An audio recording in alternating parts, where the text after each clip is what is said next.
السلام علیکم ورحمۃ اللہ وبرکاتہ۔ دوستوں، آج کا سوال ہے، کیا روزے کی حالت میں نمک چکھنا صحیح ہے؟ تو اس سوال کا جواب یہ ہے کہ چند صورتوں میں روزے دار کا نمک چکھنا صحیح ہے، جیسا کہ بہار شریعت حصہ پنجم صفحہ نمبر 1002 و 1003 پر ہے۔ روزے دار کو بغیر عذر کے کوئی چیز چکھنا یا چبانا، یعنی کسی سخت چیز کو دانتوں سے نرم کرنا مکروہ ہے، اور اگر عذر کے ساتھ ہو تو مکروہ نہیں ہے۔ اور عذر کی مثالیں فقہائے کرام نے بیان فرمائی ہیں۔ ایک یہ ہے کہ نمک وغیرہ کی کمی بیشی کے سبب عورت کو اپنے شوہر یا بادی غلام کو اپنے آقا کی ناراضگی کا اندیشہ ہو، تو اس صورت میں روزے دار کا نمک چکھنا مکروہ نہیں ہے۔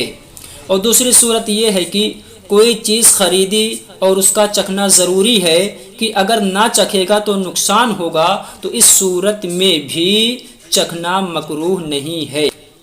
اور تیسری صورت چبانے کے لیے یہ عذر ہے کہ اتنا چھوٹا بچہ ہے کہ روٹی نہیں کھا سکتا اور کوئی نرم غذا نہیں ہے جو اسے کھلائی جائے، اور نہ حیض و نفاس والی یا کوئی دوسرا غیر روزے دار ایسا ہے جو اسے چبا کر دے، تو بچے کے کھلانے کے لیے اس صورت میں روٹی وغیرہ چبانا مکروہ نہیں ہے۔ لیکن یہاں واضح رہے کہ چبانا دو معنوں پر بولا جاتا ہے۔ چکھنے کا ایک معنی یہ ہے کہ کھانے کی کوئی چیز صرف زبان پر رکھ کر نمک وغیرہ کی مقدار معلوم کر لے اور پھر تھوک دے، اور مکمل احتیاط رکھے کہ اس کا کوئی جز حلق سے نیچے نہ جانے پائے۔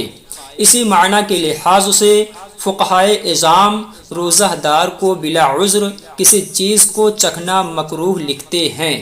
اور چکھنے کا دوسرا معنی یہ ہے کہ کھانے کی کوئی چیز تھوڑی مقدار میں کھانا۔ اس معنی کے اعتبار سے چکھنے سے بہرحال روزہ ٹوٹ جائے گا، اگرچہ کوئی تلوار لے کر سر پر کھڑا ہو اور دھمکی دے رہا ہو کہ کھاؤ ورنہ ہم گردن اڑا دیں گے، تو اس صورت میں اگر کوئی چکھتا ہے یا کھا لیتا ہے تو اس کا روزہ ٹوٹ جائے گا۔